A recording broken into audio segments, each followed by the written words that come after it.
Marka ng boxing gloves. Sinusubukan ng mga boxingerong minahon tapos sumabak sa laban. Relax ka lang. Pa! Ganun yun.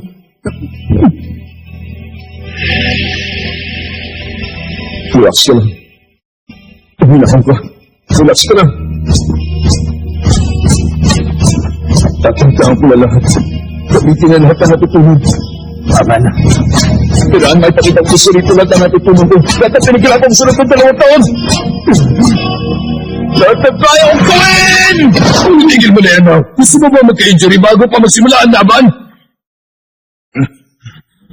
Okay lang ako, Coach. Pasensya, okay na ako. Makinig ka sa akin. Alam mo ba kung ano inaasahan ko mula sa'yo? Kontento ka nang ipakita kay Ito Makunochi kaya mong gawin sa ring. Ang ipakita lumakas ka na. Pero higit mo nang inaasahan ko sa'yo.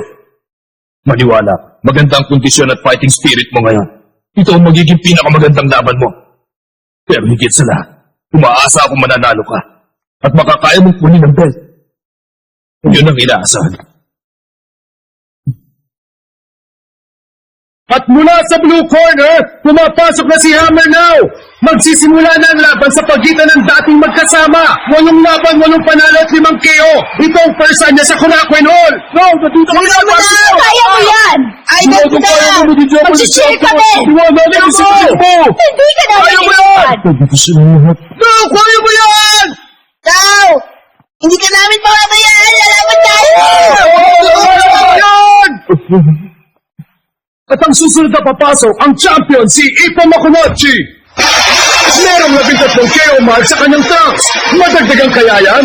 Muli na kanyang madedepensa ng kanyang titulo? Malakas na hiyawan mula sa mga fans. Hindi may pagkakailang kasikatan ng ating champion. Makunochi!